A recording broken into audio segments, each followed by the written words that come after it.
ბერი-ანდრიას სახელობის საქველმოქმედო ფონდი წარმოგიდგენთ. ინტერნეტ გადაცემას სიცოცხლის ხიდი. გამარჯობა, ჩვენ ისევ ბედნიერ სახლში ვართ. დღეს არაჩვეულებრივი სტუმრები ყავს ხოლმე გამოჯანმრთელებული ბავშვების დედიკოები, რომლებიც თავიანთ ისტორიას გაგვიზიარებენ, თუმცა არ იქნება მხოლოდ აქ საუბარი დიაგნოზე, აქ იქნება საუბარი ადამიანზე, ვინც ძალიან კარგად, სწორად გაატარა თქვენი შვილები ძალიან რთულ გზაზე და გამოაჯანმრთელა. ეს არის ონკოლოგი მამუკა ჩუქლაშვილი. სამწუხაროდ აღარ არის ბატონი მამუკა ცოცხალი და ვიდრე თემაზე საუბარს დავიწყებთ, მე ძალიან მინდა რომ კიდევ ერთხელ გადავხედოთ თვალი წერილს, რომელიც მამა ანდრიამ სწორედ მისთვის დაწერა მამუკასთვის და შემდეგ დავიწყოთ საუბარი. მე ვარ სიმსივნით დაავადებული 17 წლის ბავშვი. ჩემისთანა აქ ბევრი წევს. ყველას სჭირდება შველა, ყველას უნდა ნუგეში და დახმარება. დამიჯერეთ, არასდროს არავის ისე არ გაუჭირდება, როგორც ჩვენ და ჩვენს მშობლებს. ვერავინ მიხვდება იმ ტანჯვას, რასაც ჩვენგან ვიცდით. ღმერთმა აშოროს ყველას ის საზარელი ტკივილები, რომელსაც აქ მყოფნი ვგრძნობთ. ჩემთვის ყველაზე დიდი ნუგეში უფლის წყალობის შემდეგ არის ჩემი მამუკა ექიმი. მისი იმედით ვცოცხლობ. მის დამირწმენა და სიყვარული ძალიან მეხმარება ჩემს რთულ ცხოვრებაში. სულ მივლის, სულ ჩემთან არის. მარტო მისი სიახლოვეც დიდად მანუგეშებს და მამხნევებს. ეს არ გეგონოთ ცარიელი გულით ნათქვამი. უფალმა იცის რომ სიმართლეს ვამბობ. ვინ იცის ჩემ გარდა კიდევ რამდენს უთმობს ეს ადამიანი გულს. რამდენს ანუგეშებს, რამდენს ეხმარება, რამდენს არჩენს. უბრალოდ არ შეიძლება რომ ასეთი ადამიანი ბავშვებს მოაცილო. ძალიან გთხოვთ ჩვენზეც იფიქრეთ. ბავშვები მაინც შეიცოდეთ. თუ სიკეთეს და დახმარებას ვერ აფასებთ, ჩემნაირ ავადმყოფებზე მაინც იფიქრეთ. ადრე თუ გვიან, უფალი დაანახებს ყველას თავის ძალასა და სამართლიანობას. მამა ანდრია, 17 წლის. მოდი გავიცნოთ ერთად ორი ბედნიერი ადამიანი, ორი ბედნიერი დედა, რომელმაც ძალიან რთული გზა გაიარეს, მაგრამ ყველაფერი კარგად დასრულდა. სალომე მჭედლიშვილი და ნატალია სეხნიაშვილი. გამარჯობა და მადლობა მოსმენდა. როგორ ანათებენ და ასხივებენ კარგ ენერგიას. დავიწყოთ თავიდან, აბა. დავიწყებ ნამდვილად მაყურებელს მივესალმები პირველ რიგში და თუ შემიძლია ბევრი და ძალიან ბევრი ვილაპარაკო მამუკას შესახებ. ნამდვილად შემიძლია ვილაპარაკო ძალიან ბევრი დადებითი და კარგი შემიძლია გავიხსენო მამუკა ექიმის შესახებ. პირველი რაც ყველაზე მთავარია რომ მამუკა ექიმზე ვთქვა 6 წლის ასაკში ჩემს შვილს გიორგის დაუდგინდა ასტროციტომა დიაგნოზი. ეს ყველა დედისთვის და რა თქმა უნდა ჩემთვისაც დედის ერთა შვილისთვის ეს ძალიან მძიმე მოსასმენია. ამას სიზმარშიც რომ ვერ იფიქრებ რომ შეიძლება შენ შვილს რომ არც იცი რომ თუ არსებობს ესეთი ავადმყოფობა ბავშვებში და ამის მერე ჩვენ პირველი ვისთანაც მივედით მამუკა ექიმთან. დედამიწა გიყვანა? არა, აი მამუკა იმიტოა მნიშვნელოვანი ამ წუთას ჩემი აქ მამუკას ექიმზე ლაპარაკი, რომ მამუკა ექიმთან მოვხვდით ჩვენ, როგორც ექიმთან, რომ ოპერაციის მერე უკვე მკურნალობა იყო საჭირო ბავშვზე და მამუკა ექიმისთან რომ მოვხვდით, გაგვაცნო მისი მეშვეობით მოხდა დედათინათინის და ბერი-ანდრიას ფონდის გაცნობა. აი ეს არის მნიშვნელოვანი, მისგან წამოვედით უკვე ჩვენ აქ და ჩემთვის არ ვიცი ხო, მამუკა ექიმი, მე ბერი-ანდრიას ფონდი და რამდენი წელი გრძელდებოდა ეს მკურნალობის პერიოდი, თქვა რთული პერიოდი. ესე იგი, ოპერაციის მერე უკვე საჭირო იყო მკურნალობა და რა არის ნანუკა, აქ მთავარი ჩემთვის ამ გადმოსახედიდანაც და იმ წუთასაც სულ ის მეფიქრებოდა, რომ ის რაც დაგვატყდა თავს და ეს ძალიან მძიმე პერიოდი იყო, ამის მერე ჩემთვის მთავარი იყო სწორი დიაგნოზი და სწორი მკურნალობა. დროის დაკარგვა აქ უკვე აღარ შეიძლებოდა. ერთი წუთითაც კი და ალბათ ეს ისევ ღმერთის წყალობით, რომ გავიცანით მამუკა ექიმი და აი როგორ გითხრა ნანუკა ზუსტი მკურნალობა წავიდა ჩემი შვილთან დაკავშირებით. ძალიან სწრაფად დაიწყო. ძალიან სწორად წავიდა, სწორ ადამიანებთან მოვხვდი, სწორ ფონდში მოვხვდი დედათინათინთან. ეს ძალიან მნიშვნელოვანია ჩემთვის და აი მინდა რომ ყველამ ეს ზუსტად მგონი ნელ-ნელა ყველა აცნობიერებს რომ აქ ხდება საოცრებები ამ სახლში, ბედნიერ სახლში. ცხადია, ყველა ბავშვი შეიძლება ისევე ასრულებს თავის სიცოცხლეს, როგორც ჩვენ გვინდა, მაგრამ ის პერიოდი, რაც მათ ეკუთვნით, რომ ცხოვრების ხარისხი იყოს კარგი, ამას დედათინათინ თავის დიდ გუნდთან ერთად აკეთებს და კიდევ ერთხელ პირადად ჩემგან დიდი მადლობა ამისთვის, მართლა. აი, იმიტომ არის ჩემთვის მამუკა ექიმი დასამახსოვრებელი, რომ მომახვედრა ამ ფონდში. ეს ფონდი არის ჩემთვის ჩემი ოჯახი ხომ პირველია და ეს ფონდი არის ჩემთვის ჩემი ოჯახი, სადაც მიხარია მოსვლა, მენატრებიან და ვდგება რომ ეხლა ვინც მკურნალობს ბავშვები და მშობლები, რომელიც იმ გზას გადიან, რაც მე გავიარე და ძალიან მძიმე პერიოდი გავიარე, ეს ჩემთვის არ ვიცი, წარმოუდგენელიც იყო. მე მინდა რომ მანთ გავახსენო ის ნატალია, შეიძლება იმათ არ ახსოვთ, მაგრამ როგორი ვიყავი იმედ დაკარგული და ნუ ესეთი არ ვიყავი, იმედ დაკარგული. ხო, მიხარია. იმედ დაკარგული, აღარ მქონდა არაფრის იმედი, აღარ მინდოდა სიცოცხლე, აი ძალა დავდიოდი, იმიტომ რომ შვილისთვის ხო პასუხი და მე მახსოვს დედათინათინი. ბედნიერი როა. მახსოვს დედათინათინი და არ ვიცი. ეს არის ჩემთვის ყველაფერი. აი, ყველას რო ასე უყვარხარ, ეს კიდევ რაღაცა ალბათ ცალკე წყალობაა, ხო? ყველა ასე რო შემოგციცინებს თვალებში. ყველა ასეთი მადლიერი როა. იცი როგორ მიყვარს ნანუკა, მიყვარს როგორც ადამიანი. იცი როგორ მიყვარს, აი მინდა შევეხო, მოვეფერო, იმდენად მაგიტო უთხარი. რაღაცა რო უჭირს, აი შეიძლება გავგიჟდე. ზოგადად ემოციურიც. აი ძალიან ნატალია საოცარი ადამიანია საერთოდ და კი ჩემთვის ძალიან დიდი პასუხი, ძალიან მიხარია რა თქმა უნდა და ის რომ რაღაც ნუ საერთოდ მიჭირდა ხოლმე და ვფიქრობდი რატო ვარ, რას ვაკეთებ რისთვის რაღაცა და აი ეს სიყვარული მაძლიერებს, ეს სიყვარული მაძლევს ამ ყველაფრის ძალას და მამუკა ექიმი კიდევ მართლა მეც გავიხსენებ და როგორი ექიმი იყო, აი ბავშვებთან ურთიერთობა როგორი იყო, გეტყვი რომ იყო ბავშვი ერთ-ერთი რომელსაც არ უნდოდა გადასხმა და არ გადავისხამდა ძალიან ისეთი ჯიუტი და ჯინიანი და მამუკა ექიმმა უთხრა რომელი ხიზძირას გინდა რომ გადაგისხა, გადაიხედე და აირჩიე. გაჩერდა უცებდა. სად? აი ნახე და მაშინ ლისის ტბაზე მკურნალობდით, იქ იყო ონკოლოგიური და ბავშვთა განყოფილება და იყო ეს ხეები, ესე რომ ვთქვათ, ირგვლივ.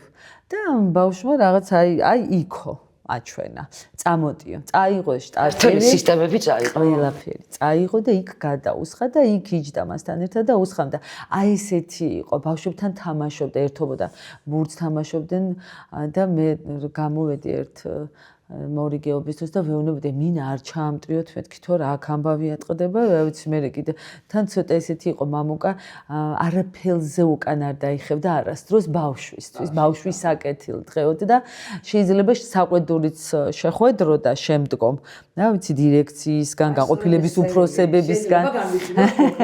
ხო, აი ხო, მამა ანდრია წერილი იყოს სწორედ ის გამოძახილი რა არის ბავშვებისთვის, რა იყო მამუკა ექიმი მშობლებისთვის და ერთ-ერთი ესეთი მომენტი იყო დაცვის მამუკასი, იმიტომ რომ ბავშვის და ოჯახის სასარგებლოდ გააკეთა ისეთი რამ, რაზეც მიიღო მერე საყვედური და სიმართლე რომ გითხრათ ძალიან მძიმე მომენტი იყო, სისხლი გადაუსხა და რამოდენიმე დღით კიდევ გაუხანძღლება ბავშვის სიცოცხლე და დედა იყო ფეხმძიმედ მეორე შვილზე და ეს უფრო იმ დედისთვის გაკეთებული იყო, ვიდრე ჩვენი დათუჩასთვის, მაგრამ მან ესე გადაწყვიტა და ის არაფერზე უკან არ იხედა თუ აი მამა ანდრიაზეც ესე ვიტყვი რომ იმ ბოლო ოჯრედსაც კი გამოიყენებდა ბავშვისთვის, აი არ ვიცი სული გული, რა ვიცი ესეთი ადამიანი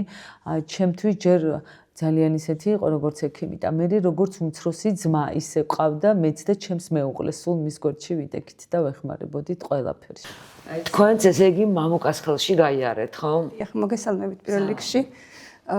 მე მინდა ანუ დღევანდელ დღეს ვინც არ იცნობს მამუკა ექიმს, რომ ანუ ამ გადაცემით გაიცნოს და გაიგოს რა დიდწლოვანი ადამიანი იყო ექიმთან, ანუ ექიმით და დიდწლოვანი ადამიანი.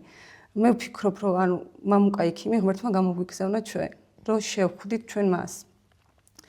ის არა მარტო ექიმი, ისეთი უანგარო ადამიანი იყო დღევანდელ დროში, რომ ძალიან იშვიათია უანგარო ექიმი ამ ცხოვრებაში, თან ძალიან გულისხმიერი და არც ეზარებოდა, რამე აეხსნა, დაგიჯდებოდა, გესაუბრებოდა რა როგორ გასაგებ ენაზე.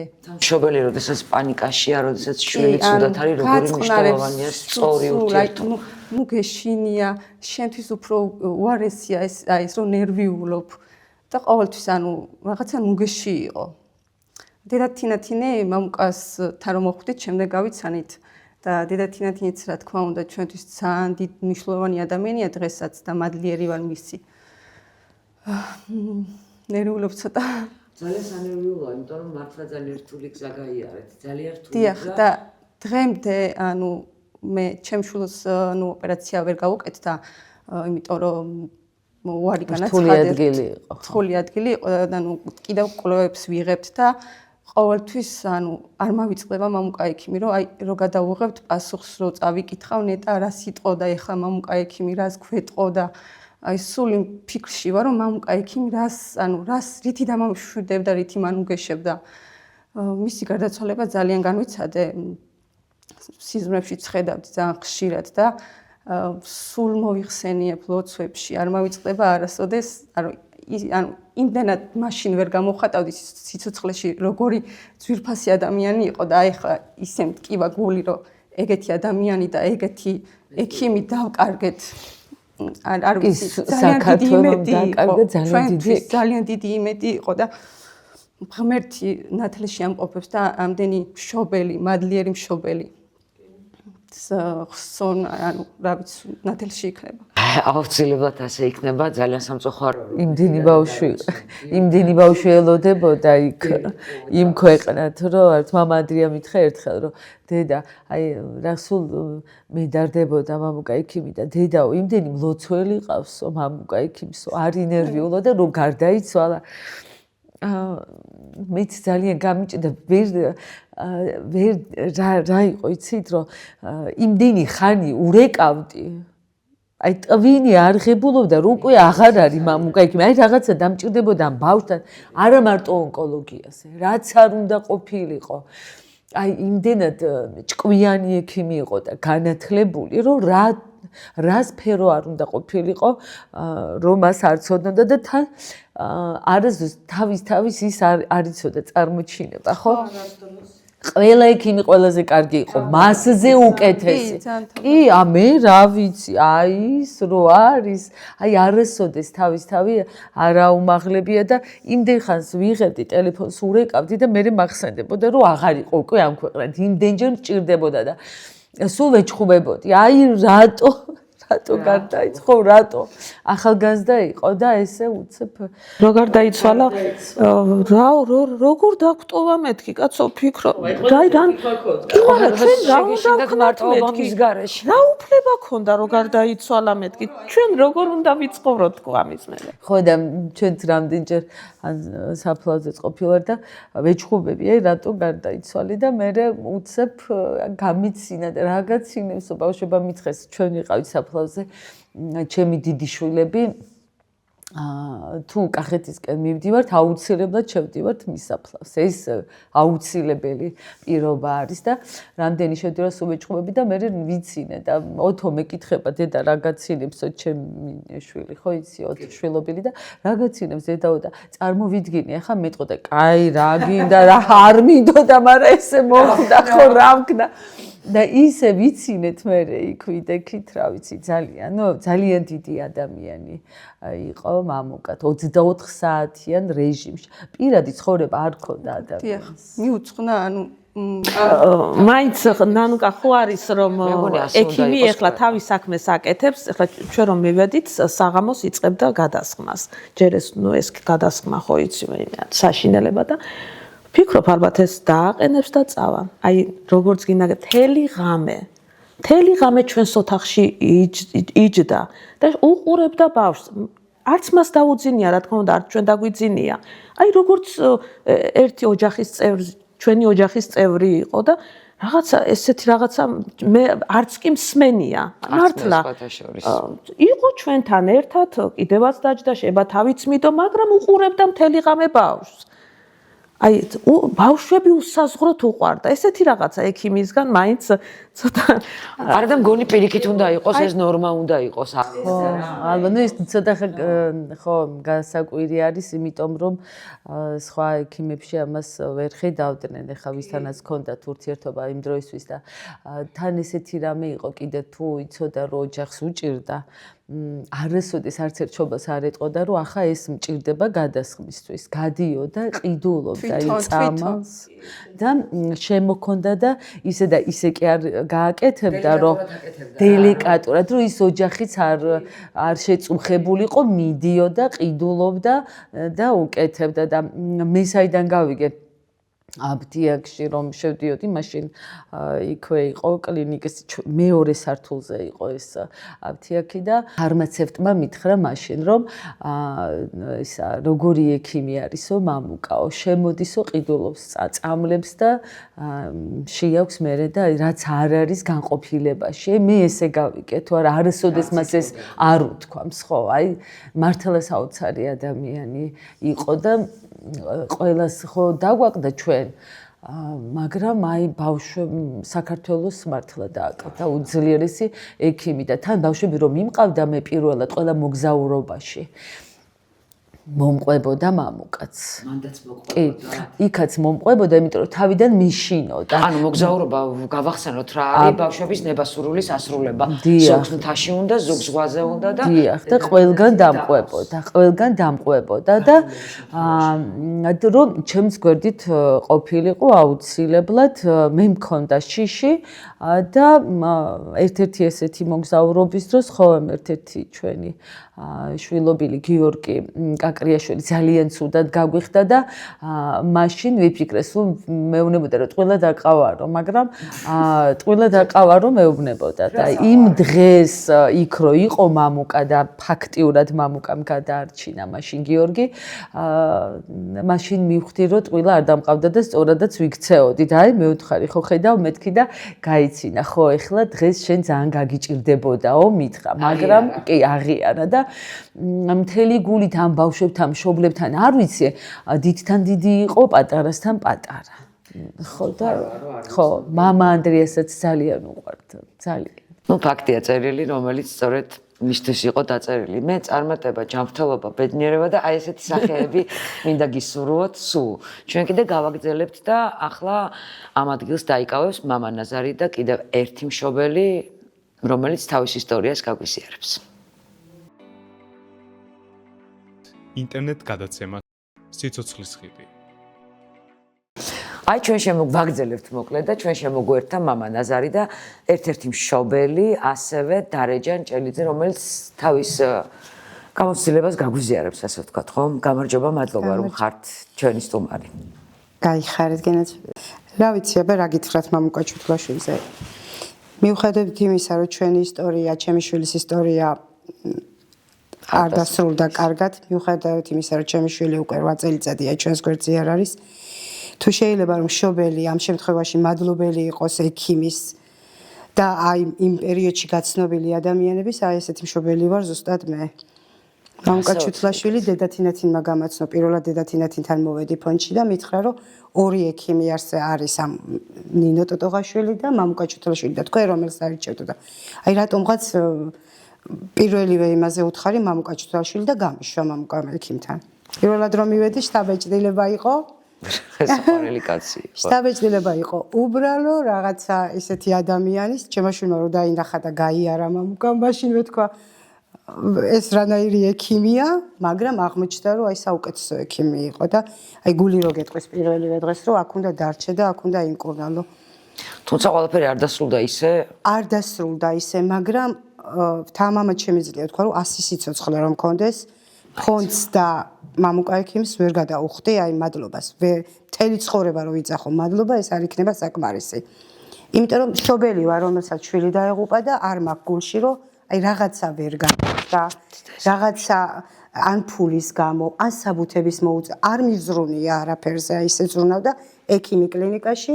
ისე დედავამბობდა, ვიდრე თქვენ დაждდებოდით, რომ მამუკა ხშირად თვითონ ყიდულობდა წამლებს აფთიაქში, თუ კი შეატყობდა რომ თქვენ რაღაცა. თვითონაც ბევრჯერ წაუყვან ჩემი შვილი, ჩააჯენდა მანქანაში და წაიყვანდა გადასაღებად მასთან რომ დაყვავდა და იქვე თვითონვე ნახულობდა ტომოგრაფიაში რა იყო, რა ხდებოდა. და თუ აქვს ასე დამოკიდებულებას, თქვა მკურნალობისას რაღაც გავლენა პაციენტზე, არ თვითონ დიაგნოზის უკან ჩემი იყო პაციენტი და იქ ყველა ბავშვი ესე იყო 5 დღე რაც კლინიკაში ვიწექით, მამუკა ექიმი კლინიკიდან არ გადიოდა. იმიტომ რომ ვერ გადიოდა, ღამე ამოწმებდა თორნიკე. იყო თუ არა მამუკა იმედი, ყველაზე დიდი იმედი ქონდა, აი ყველაზე დიდი იმედი. ამოწმებდა გადაწყვეტილებით. ხო არეპარებოდა, ღამე რამოდენიმეჯერ შემოდიოდა, სულ ჩვენთან იყო, სულ. დღე და ღამე არ არსებობდა. ფაქტიურად ღამე უკეთებდა გადასხმებს ბავშვს. დღე და ღამე მისთვის არ არსებობდა. მისთვის არ ვიყავით პაციენტები, რაღაცა ოჯახის წევრები ვიყავით. ახლა თქვენ ხო არ იყავით ერთადერთი პაციენტი, ანუ ყველა ყველასთან ესეთი დამოკიდებულება ჰქონდა. ჩემი შვილი არ იყო გამონაკლისი. ყველასთან, ყველა ბავშვს ძალიან უყვარდა, ყველა ბავშვთან შეხუმრებული იყო, მეგობარი იყო, ნდობა ჰქონდათ ბავშვებს ძალიან. სამწუხარო ამართა რომ ვერ მოვასწარი. ადამიანი იყო პირველ რიგში, ადამიანი და მერეც. გარდაცვალების შემდეგაც ჩვენი ურთიერთობა ისე გაგრძელდა, რომ ჩვენ მე დავნათესავდით ერთ-ერთი ბავშვის დამოვნათლეთ ნათელმირონები გავხდით და ჩემთვის ძალიან რთულია მასე წარსულში ლაპარაკი რა. სამწუხაროდ იმედი დაკარგა, ნამდვილად მამუკას დაკარგვით ამ სფერომ ყოველ ჩვენმა ბავშვებმაც. თუმცა რა ვიცი, თუ ხერხული არ იქნება ესეთი კითხვა რომ დავსვა. ხშირად დედავს ვეკითხები, როდესაც ზუსტად იცი უკვე რომ თქვათ კონკრეტულ ბავშვს არაფერი აღარ ეშველება. სამწუხაროდ ასეთია რეალობა. მან იცის როგორ უნდა ატაროს მშობელი თქვათ ამ გზაზე. თქვენ როგორ გაგატარათ მამუკამ აი ამ ძალიან რთულ გზაზე? აი პირველად რომ მივედით, მე ხა ჩემშვილს ისეთი დაავადება ჰქონდა იუნგ სარკომა და ზოგადად სიტყვა სარკომა, ეხა კი მესმოდა იმ წუთში რაც იყო. და როცა მივედით და მე აი ეს შეუგნებლი, გაოცებული და ვეკითხები აი შანსი რა გვაქვს მეთქი და მიპასუხა რომ ჩვენ ვიწყებთ ბრძოლას და შანსი ნახავთ რაც იქნება. თავარია ვიწყებთ ბრძოლას და აი იქ დამთავრდა ჩემი აი ესე გაუგნება და ეს და დავიწყეთ ბრძოლა. არასდროს არ ავტყვილებდა ისე. ხო, არ უთქვია იმას, რომ აი ესე ვიზამთ, ესე მოხდება. ეს ისეთი დაავადება აქ არავინ ჩვენ დავიწყებთ ბრძოლას, გავაკეთებთ ყველაფერს. და ამით იმედს გაძლევს. იმასაც არ გეუბნება, რომ აი 100%-ით ყველაფერი კარგად იქნება, მაგრამ არც იმას გეუბნება, რომ თავარია ვიბრძოლოთ. ჩვენ ვიწყებთ ბრძოლას და ხო, ჩვენ დავიწყებთ ახლა მკურნალობას, ბრძოლას. მე დიაგნოზიც არ მეჭირა ხელში, მამუკამ ისე დაიწყო ყველაფრის მკურნალობა. თქვა ეს დაავადება არის და დიაგნოზი რომ მოვიდა უკვე თორნიკეს ქიმიებს, იმიტომ ტკივილები ქონდა თორნიკეს.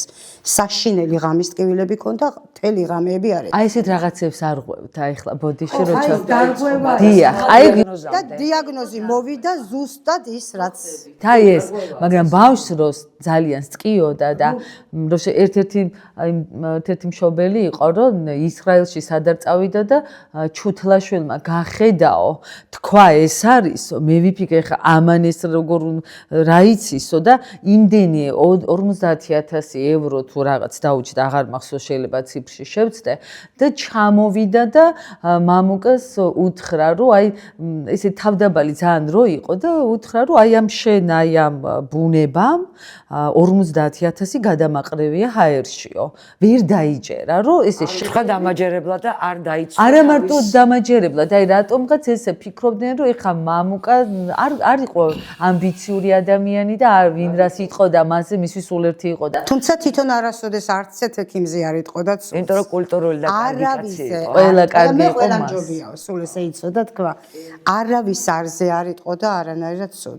აი ხა სანამ არ მოვიდოდა პასუხი ხო გისტოლოგიის და პათანატომის დაასკვნით, რომ ეს დიაგნოზია, მას არ უნდა დაედგა ეს გადასხმა და ქიმიოთერაპია არ უნდა დაეწყო, მაგრამ რადგან სტკიოდა ძალიან თორნიკეს, ამიტომ დაუწყო და დაავადება მუკამ დაიხია. აი დაუდგა თუ არა იმ საღამოს მე ბავშვი ეძინა, ის ღამე ეძინა და უკვე იქ და ყველა დარწმუნდა, რომ ეს სწორი წამალი, სწორი იყო. მაგრამ ამისთვის ხანდახან შესაძლებელია სხვანაირი პასუხი მიიღოს, არ ვიცი, დირექციიდან. კი, შესაძლებელი. თუმცა ამ დროს მშობელი და ბავშვი ძალიან ბედნიერია. მამა ნაზარ. მოგესალმებით. მე ვსალმებ თქვენს მაყურებელს, გილოცავთ ნათლისღების დღესასწაულს და ულოცავ მამუკას, იმიტომ რომ მისი დაბადების დღე არის ნათლისღება. ხო. ამიტომ გადავწყვიტეთ ეს გადაცემა. არ იყო აი სტანდარტული რაღაცა ექიმი, რომელიც ამ კონკრეტულ პროტოკოლებზე იყო ჩაბღაუჭებული და იმის იქით მისი მსოფლმხედველობა არ იყო შეიძლება ითქვას. მე მინდა გითხრათ, რომ ის იყო ერთ-ერთი ის პერსონა, ვისაც მოყვას ის ფენომენის ყველაზე სწორად იყო გააზრებული და ცხოვრობდა იმ ადამიანების ცხოვრებას ეს ემსახურებოდა. ეს არ იყო მხოლოდ რაღაც 9-დან 6-მდე გაწელი გრაფიკი, კალბატონმა დაეჯანა მაგათ ახსენა, თქვენ სხვა მშობლებსაც შეგიძლიათ მოусმინოთ. დიახ, სხვა მშობლებიც ერთი მეორეზე მეტად უფრო გამორჩევი და გარკვევით იტყვიან იმას, რომ ეს იყო კაცი, რომელსაც გადადებული ჰქონდა თავი მათი შვილებისთვის. და განსაკუთრებული კალბატონ დაეჯანის შემთხვევა და კალბატონ დაეჯანის გარდაცვალებას ვისმენთ ადამიანებს, რომელსაც გარდაეცვალათ ერთადერთი შვილი და დღემდე მამუკას გულშემატკივრები იყვნენ ბოლო წუთამდე და უყვართ როგორც ოჯახის წევრი. ნუ ესეთი იმდენი ფაქტის მოყოლა შეიძლება მასზე, როგორც პერსონაჟზე, როგორც ექიმზე. მე პირადად მას ვადარებდი ხოლმე ყოველთვის ექიმ ჰაუსს. ესეთი სერიალი ხო, ყველასთვის ცნობილი სერიალია და ექიმი ჰაუსი იყო, სხვა გაიგნობით შავგრიმანი და რაღაც მისი არაორდინალურობა იწევდა შემთხვევაში პროტესტს, როგორც პირველად შეიძლება ეფექტიც ვერ მოეხდინა. ახლა რაც გავიგე, ხალათი არ უყარდა, არ იცავდა, ხო, არც და როგორც იცით, რომ აი რაღაც ღონისძიებები თუ იყო, მას არ აინტერესებდა მის კართან იქნებოდა თუ არა წარწერა პროფესორი ესა და ეს. მის კართან არას არ იყო რიგი პაციენტების შობლების, ყველასთან იქით მედიოდა, ნუ ფეხ და ფეხ გადასხმის რეგლამენტი არ იყო. აგერ ხესთან ჩაიყვანა ბავშვი ტყეში და იქ გადაუსხა. ანუ ყველაფერს ცდილობდა და თან მაქსიმალურად აი შანსი ადამიანს თუ ქონდა, ნუ შანსი რა თქმა უნდა ყველას აქვს ალბათ ასე დროს, მაგრამ ის 1%-ის რო იცოდა რომ ქონდა, ყოველთვის იყენებდა ეს შობლისთვის და დედისთვის ძალიან დიდი ნუგეში იყო და მე მას დავახასიათებდი როგორც ერთ-ერთ თამდაბალ პერსონას, რომელსაც ქონდა დიდი სიყვარული ადამიანის თავის საქმის და ყველა განსასწრებში მყოფი ადამიანის გვერდში იდგა ბოლო წუთამდე. აი მას ჰქონდა ესეთი თავგანწირვა, რაც ყველაზე მთავარია როგორც პირველში ქრისტიანობაში ალბათ, მაგრამ ყველა საქმეში. ის უარყოფილიყო ის თავგანწირული ექიმი, არ ექნებოდა შედეგებიც. მე მახსენდება ხაქ საუბრობენ რომ არ ტოვებდა პაციენტებს კლინიკაში და თუ ტოვებდა ეს იყო იშვიათი შემთხვევა. ისიც რაღაც ალბათ პირადი ჰიგიენისთვის და ტოვებდა იმ პირობით რომ იქ ძალიან ინდობოდა ვიღაცას. შემცვლელს. ხოშოში არ დატოვებდა. აი კათეტერსაც კი თვითონ უდგამდა ბევრ პაციენტს და ექთნებსაც არ უტოვებდა ბევრს. და ბევრს თვითონ კათეტერსაც უდგამდა. მიუხედავად ისა არ იყო აკურატული, ძალიან ესეთი ესე მახსოვს. კი, ბევრი ესეთი ფაქტის მოყოლა შეგვიძლია ჩვენ ბევრ პაციენტზე და თქვა ესეთი კურიოზული შემთხვევებიც იყო, რაღაც ერთხელ პრემიერ-მინისტრი მოდიოდა მაშინ რა ქვია კლინიკაში და თინათინმა გაუშვა რომ გამოეცვალა და მამუკა რომ და პრემიერი წასული იყო უკვე და აღარ უნახავს და ვერ იპოვეს. და მე გავიხუმრე ესე თქვა რომ კაი უფრო გვიან მოვა. მართლა ესე თქვაო? ისეთი გულუყურება იყო დაიჯერა. არა, ეს იყო კაცი რომელშიც ზაკვა არ იყო, არანაირი ზაკვა არ იყო, ერთადერთი რა თქმა უნდა სისუსტე ყველას ჰქონდა და მასაც ჰქონდა რაღაც სისუსტეები, რომელზეც რა თქმა უნდა ჩვენ ყოველთვის საუბრობ დადებით ხარაზე ადამიანების და მე პირადად ვიდრე პირში სული მიდგას ბატონ მამუკას ხსოვნა და ის ჩემს ლოცვაში ჩემს გულში ყოველთვის იქნება არა, იმიტომ რომ მხოლოდ ამ ბავშვების თან ნახე, ის ნახე სხვა ადამიანი ნახე მე მისი სახით. რა თქმა უნდა ადამიანები ბევრი შეცდომის მიუხედავად და სხვა ძალიან განათლებული კაცი იყო, არა მარტო სამედიცინო კუთხით. სულ კითხულობდა ბატონი მამუკა, მე ციგნის გარეშე არ მინახავს. სულ კითხულობდა ან სამედიცინო ლიტერატურა ქონდა, რუსული განათლება ქონდა მიღებული და ძირითადად რუსულ ლიტერატურას ფლობდა კარგად და ძალიან იცოდა კლასიკურ მწერლობას ფლობდა ძალიან კარგად. სხვა ბიბლიიდანაც ქონდა ყოველთვის რაღაც საუბრები, ისტორიაც იცნობდა ძალიან კარგად, საქართველოს ისტორიას, ეკლესიის ისტორიას და სულ ქონდა ხოლმე პაექრობები რაღაც ფორმით. და ნუ ხა მისი არაორდინალური მდგომარეობიდან გამომდინარე, ნუ ეკლესიასთანაც რაღაც ეს ეკლესიის შემთხვევაში რაღაც საჩვევებში ძლიერ ვერ ჯდებოდა თითქოს, ესეც იყო და ესეც უქმნიდა მას პრობლემას, მაგრამ თან არც. უქმნიდა თვითონ რაღაც ეს ჩარჩოები და ეს რაღაც ხო რაღაც იყო. რაღაცი ძიებაში იყო ადამიანი. პირადად მაშინ მე ვფიქრობ, რომ იყო დიდი დოზით ქრისტე, უბრალოდ რაღაც ფორმებით სისუსტეები ძლევდა, თორე რეალურად მე მსგავს ექიმს არ შეხვედრი ვარ, მიუხედავად იმისა, მეც პაციენტი ვარ მრავალი მართულებით და ბევრი ჯანმრთელობის პრობლემა მაქვს და მამუკასთან არ იყო, არავის არ ვრიდებოდა არასდროს. აი არ იყო დროს არ ქონდა მშობლობა, ღამე პირველზე იყო, ხან თინათინი იქნებოდა თუ ნებისმიერი მშობელი 24 შვიდზე იყო კონტაქტური ყველასთან და არ ქონდა პირადი სივრცე. შეიძლება ამას განაპირობა რომ პირადი ცხოვრებაც არ ქონდა. იცით პირადი სივრცე და პირადი ცხოვრება ცხოვრობდა აი ამ საქმით. აი ფაქტობრივად კლინიკაში იყო. კლინიკაში იყო სულ ძირითადად. თუ გასული იყო აი თორემ ურეკავდა. რა პირად სივრცეზეა, ლაპარაკი ურეკავდა, სად ახარ? აბა დროზე მოდი, რამდენ ხანში მოხვალ, არ იკეთებდა საერთოდ არაფერს ამის გარეშე. მე მისი ასისტენტი, მის დამხმარე რო იყო მარის დობა იყო, დობა ქონდა ყველას. აი იმედს არ უსწრებდა. ხო, უპირობო დობა ქონდა ყველას ხოლმე ხუჭ. არავინ არც ეკითხებოდნენ მშობლები რას უსხამ, რას არ უსხამ. ის თავიდან შეიძლება გაცნობით სიტუაცია მე რო ნახავდი. და მიუხედავად მაგისა გვიხსნი და ადამიანურ ენაზე რა სჭირდა ჩემს შვილს. აი მე ვიცოდი, აი სამედიცინო ტერმინოლოგიით კი არა. ისე ვიცოდი რომ ჩემს შვილს აი რა ტიპის დაავადება აქვს. მაგრამ მისგან არის მოდა მოდი შენ ენაზე აგიხსნი, როგორც ხდება ხოლმე. თამდაბლობის სხვა არის მასში იყო აი ძალიან ესეთი თვალსაჩინო. თან შეიძლება და 100 ჯერ აიხსნა ერთი და იგივე. და ვერ იტანდა, როდესაც მტიროდით. მე როდესაც მამა ანდრია როგორც პაციენტი და მშობელი ისე რომ მოყვე, როგორც კი ტირილს ვიწყებდი, აი შეტრიალდებოდა, ისეთ სუნდად ხდებოდა არ შეეძლო. და როდესაც მამა ანდრიას ყველაზე ძალიან გაუჭირდა უკვე, რომ გამომხედა და მითხრა მე დღეს გარდავიცვლები, მე ავიღე ტელეფონი და დავიწყე რეკვა. გამომხედა და მითხრა მე დღეს მამუკა ვერ მიშველის და სხვა შემთხვევაში ისე კი არ მეტყოდა ცუდად ვარ, მეტყოდა დაურეკე მამუკას, თუ არ იყო კლინიკაში იმ წუთას. ხო ხა მასაც მართლა პირადი ჰიგიენისთვის ხო სჭირდებოდა სახლში მისვლა, მაგრამ ცხოვრობდა ძალიან ახლოს ლისის ტბასთან.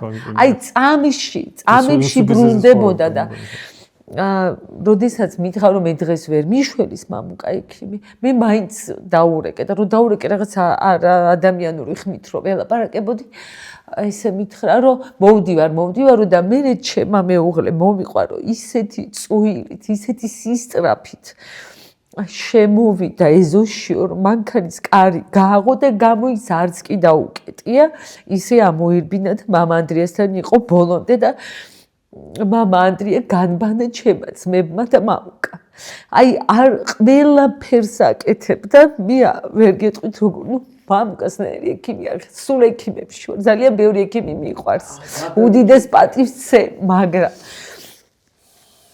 მამუკას ნაირი ადამიანი აი არ საუკუნეში ერთხელ იბადება ამ პროფესიაში და შემდგარი ექიმი რატო არის ჩემთვის იცით მამუკა რომ მორჩენილი ბავშვების მშობლები ძალიან ახტაცებით საუბრობენ და დიდი სიხარულით და სიყვარულით და არასდროს არ დავიწყებათ, მაგრამ გარდაცვლილი მშობლები რო ყავს მადლიერი და მინდა გითხრათ რომ არც ერთი მომჩივარი მშობელი არ ყოლია მამუკა ჩუთლაშვილს არას. ყოველთვის კოლეგების მხრიდან ქონდა რაღაც პრობლემები თუ არა მშობლიდან არც ერთის. აი არც ერთი მშობელი მე არ მახსოვს და ესეთი ძალიან დიდი ბოდიში ეხა გამახსენდა უცებ ესე დაიწერა ფურცელზე რომ ნუ მე ვაჭრებით როცა მინდა მაშინ გაგიშვებთ, იმიტომ რომ ბავშვები ეკითხებოდნენ როდის და ხო და აი ესე მიიკრავდა აი ამ იმას რომ მასე პასუხი არ გაეცა. ნუ აი არ ვიცი. თქვენ კიდე ნუ გვევაჭრებით და გამოიწერეთ ეს არხი, იმიტომ რომ დედას გეფიცების სრულიად გულწრფელად ვამბობ. მე მინდა რომ ეს ისტორიები, რასაც მე აქ ვისმენ, ყველა მოისმინოთ, ყველა შეიგრძნოთ და გაიაზროთ რაზეა საუბარი და ერთხელ უბრალოდ გადადგათ ნაბჯი და მოხვიდეთ და თუ არ მოვლენ ჩარიცხონ მაინც 13-ში 1 ლარი ან ნებისმიერი მოწყალება გაიღეთ, იმიტომ რომ აქ სასწაულები ხდება და ამ სასწაულებს აი ეს ადამიანები ახდენენ. მადლობა. ერთი რამ მინდა კიდე რომ თქვა, აი ეს მამუკაზე როცა მიდის საუბარი, აი თქვენ დასვით ისე კითხვა, რამდენად აქვს მნიშვნელობა ესეთ არასტანდარტულ მიდგომას ამ პაციენტებზე, თუნდაც ძალიან დიდი მნიშვნელობა აქვს. იმიტომ რომ აი როგორ ეცით ახლა ექიმი მარტო რომ შემოდის შენ პროტოკოლს ასაუბროთ გადასხმაზე გადის, ეს ძალიან ცოტაა. იმიტომ რომ პირველ რიგში აქ თანათინიც იყო მამა ანდრიაზეს საუბრა ქალთან დაეჯგმა და სხვა, მათ ყველა საუბრობს ერთ რამეზე. იმედს ვერ მისცემ მარტო ამ რაღაც სტანდარტებით. ანუ ყველა ზოგს მეტი ენერგია ჭირდება, მეტი რესურსი, ზოგს ნაკლები. როგორც გაგებაში, ასევე თუნდაც რომ დაიხარჯო ბოლომდე სამედიცინო მიმართულებით. ბატონი მამუკა იყო, რომელიც იხარჯებოდა აბსოლუტურად აი 100%-ით. და ერთ ნაპერწკალი თუ არსებობდა, აი ბავშვები, აი მე შემიძლია მანუკიანის მაგალითი მოვიყვანო. თურქეთში ჩავფრინდით და ნუ ეს ბავშვი გადადებული უკვე სასტუმროში მამამისი რო ტირის და ბავშვი ვერ ხვდება, ყველა ტირის, ცოცხლად გამოვიტირეთ ჩვენც. ყველამ გამოვიტირეთ ეს ბავშვი და ნუ კლინიკამ გამოწერა, აქაც სამკურნალები იყო, იქ ერთი სხივები, რაღაც. დღეს მანუკიანი რა ვიცი, ყველაზე კარგად არის. ესე მითხრა რომ გავხევო დიპლომსო და წავალ ბოდბეში და თუ ეს ბავშვი არ გამოვიჯამთელი. მოუვლიო. აი ესეთი პაციენტები რო ყავდათ ხო, არაკეთილ სინდისრებაში ედავებოდნენ, რაღაცა სხვა ინტერესი ჰქონდა და იმიტომ მიიღო ბავშვი, რომელიც გადადებულია.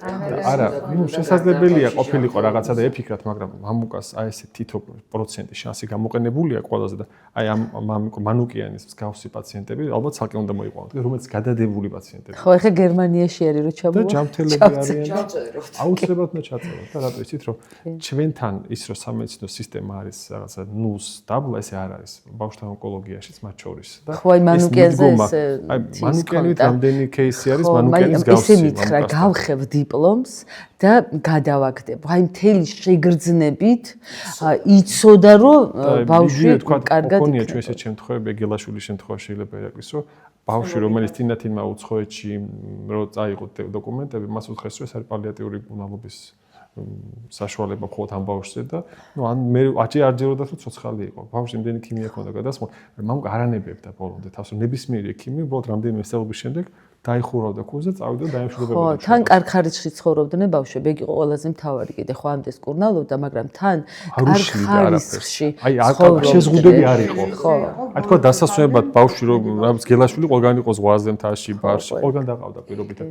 მაქსიმალურად უქმნიდა იმ პირობებს, რომ მათი ეს ყოფა გამოჯანმრთელდა თუ არა ყოფილიყო ძალიან ადამიანური და ხარისხიანი და მე კიდევ ერთხელ მოვიხსენებ მას მამუკას დიც იყო და უსურვებ ყველას რომ ესეთი ექიმი ყავდეს არა მარტო ამმართველები. ჩემთვის ის დარჩება როგორც ექიმი ჰაუსი. და როგორც აი ექიმი ჰაუსი ხო იძახენ რეალურ ისტორიებზე არ არის, როგორც ასეთი რაღაცა ასეთი რომანია თქვარი, მაგრამ ჩემი აზრით ეგეთები არსებობენ და ჩვენ ყავდა ჩვენი ჰაუსი ყავდა. აი ყავდა აგერ ბოდბელი მამუკა ჩვენი ჰაუსი. ხო, აი ბევრი ის მშობელი არსებობს, რომ გარდაცვლილია მისი შვილი და ექიმს უხდიდეს მადლობას. მე არ მეყოფა ჩემი სიცოცხლე, რომ მადლობა გადაუხო. რომ მართლა თორნიკეს რა თქმა უნდა ძალიან გამორჩეული ბავშვი იყო და ვფიქრობ მე კიდევ ერთხელ ის გამორჩეულ ბავშვებს აქვს ესეთი დაავადებები. მართლაც თორნიკეს და მამუკას ურთიერთობას მე ძალიან კარგად მაქვს ძალიან გამორჩეული.